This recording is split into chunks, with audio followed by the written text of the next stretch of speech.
Hello friends, divine lights association team के geography quiz segment part 1 में आप सभी का हार्दिक स्वागत है।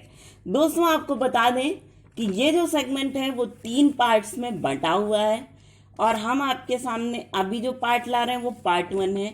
इसके बाद पार्ट 2 और इसके बाद पार्ट 3 आज ही ले आएंगे, ठीक है? कि अदरवाइज मैसेज को ढूंढने में दिक्कत हो जाएगी हमें। ये वाला जो क्विज सेगमेंट है ये दिक्कत हो जाएगी ढूंढने में, ठीक?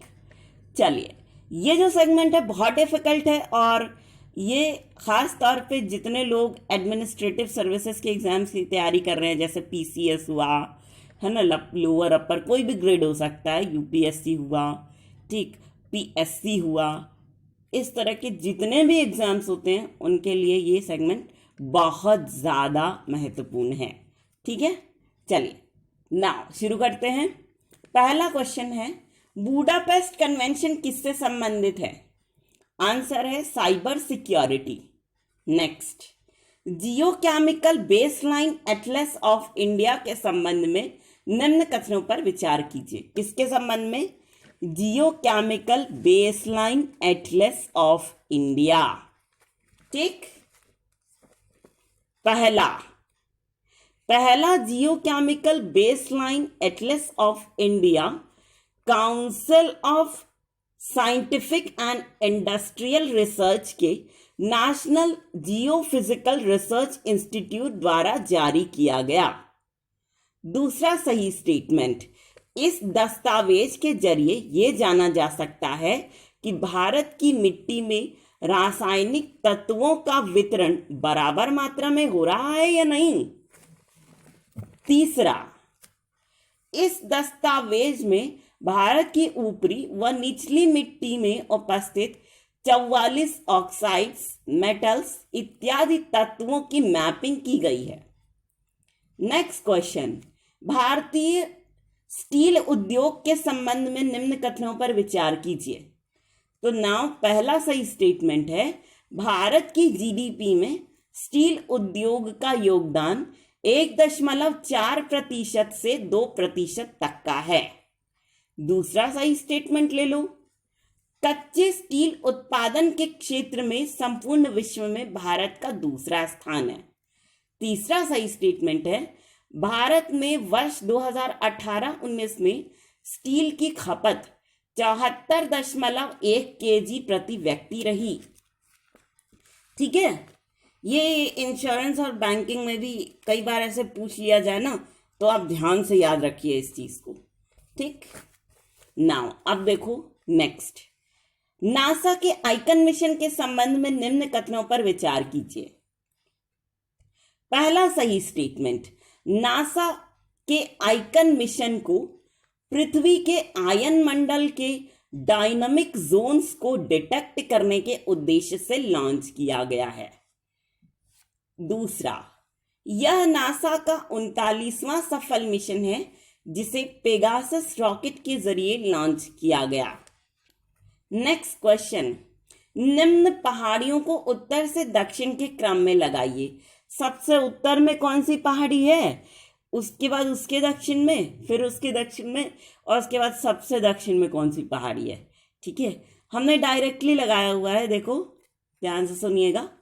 पहला है कैमूर की पहाड़ी सबसे उत्तर में, दूसरा रामगढ़ की पहाड़ी कैमूर के दक्षिण में, तीसरा गिर की पहाड़ी, ये जो रामगढ़ है ना उसके दक्षिण में, और चौथा है हरिश्चंद्र पर्वतमाला। अरे बाप रे बाप, देखो भाई, सत्यवादी हरिश्चंद्र को माला जो पहनाया गया ना, वो माला सहित ओ ना हम लोगों से मिले ना जुले, कुछ भी नहीं किए, माला सहित भाग गए दक्षिण की तरफ।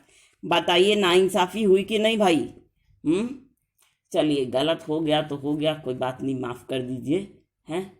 और उसके बाद में भाई उनसे बात किया जाएगा। गले तो लगा नहीं सकते लेकिन मिठाई सब खा सकते हैं, ठीक। त्योहार भी है, बोला जाएगा, इसे कंजूसी नहीं कर सकते आप, भागना नहीं बनता है, ठीक है? चलिए आगे बढ़ते हैं नेक्स्ट क्वेश्चन पे। नेक्स्ट क्वेश्चन है, निम्न में से कौन सा शहर 82.5 डिग्री देशांतर के निकट स्थित है? निम्न में से कौन सा शहर 82.5 डिग्री ई देशांतर के निकट स्थित है? आपके ऑप्शंस हैं, A Kakinada, option B Visakhapatnam, option C Nagpur या ऑप्शन डी रांची। सही जवाब है काकीनाडा। नेक्स्ट क्वेश्चन, मरुस्थल के वृक्षों पर किस प्रकार की पत्तियां देखी जा सकती हैं? देखो, बहुत ही अलग अलग टाइप की पत्तियां देखी जा सकती हैं, सुनेंगे तो आप चकित रह जाएंगे। ठीक है, पहला है कठोर और मोमी पत्तियां। कुछ पत्तियां ऐसी होती है ना मरुस्थल के वृक्षों की, जो कि हार्ड होती हैं और बहुत ज़्यादा वैक्सी होती हैं, बहुत गुलगुल गुलगुल ऐसा लगेगा आपको, बहुत अच्छा लगेगा चिकना चिकना उनको देख करके आपको ना, तो ऐसी पत्तियां होती हैं। दूसरा है बहुत छोटी पत्तियां। ठीक है, कुछ पेड़ ऐसे भी पाए जाते हैं जिनकी पत्तियां बहुत ज़्यादा छोटी होती हैं। तीसरा होता है पत्तियों से रहित वृक्ष। ऐसे भी पेड़ होते हैं भाई जिनमें पत्तियां ही नहीं पाई जाती हैं। चौथा है पत्तियों के बजाय कांटे। जो नागफनी जैसे पेड़ होते हैं ना, उनमें कांटे ही कांटे होते हैं। ठीक है। नेक्स्ट क्वेश्चन, अंडमान और निकोबार द्वीप समूह में किस प्रकार की वनस्पतियां पाई जाती हैं? ठीक, तो पहला है उष्णकटिबंधीय सदाबहार वन। इसका नाम तो हमने सुना हुआ है, उष्णकटिबंधीय सदाबहार वन। दूसरा है नम पर्णपाती वन, चलिए ये भी सही है। तीसरा है लिटोरल वन, बिल्कुल नहीं सुना हुआ है, मेरे लिए बहुत नया नाम है ये। और चौथा है उपमोटाने वन, ये भी बिल्कुल नया है, हमने कभी नहीं सुना, बाय गॉड। ठीक, नाउ नेक्स्ट क्वेश्चन है, भारत के तटीय मैदानों के संबंध में निम्न कथनों पर विचार कीजिए। पहला सही स्टेटमेंट, पश्चिमी तटीय मैदान जलमग्न तटीय मैदान का एक उदाहरण है। दूसरा, ये बंदरगाहों के विकास के लिए प्राकृतिक रूप से अत्यंत उपयोगी हैं। क्या? भारत के तटीय मैदान। नेक्स्ट और लास्ट क्वेश्चन है, चीनी उद्योग के उप उत्पादों की उपयोगिता के संदर्भ में निम्न कथनों पर विचार कीजिए। ठीक है, देखो चीनी मिल में तो चीनी बनती है, लेकिन चीनी से कई और भी ऐसे प्रोडक्ट्स हैं जो बनते हैं जिनको उप उत्पाद कहा जाता है। ठीक है, उनके संदर्भ में कौन कौन से कथन सही हैं वो आपको बताना है। तो ये डायरेक्ट लिखा हुआ है, सुनिए आप लोग।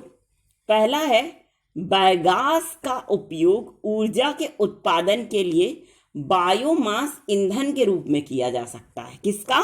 बायोगैस का।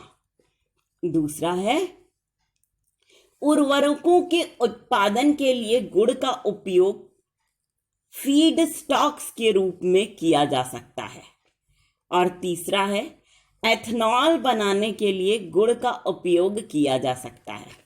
ठीक है, बहुत ज़्यादा चला था, क्योंकि देखो कंट्री में अभी ये बता रहा था कि अनाज का भंडार भारत के पास बहुत ज़्यादा है।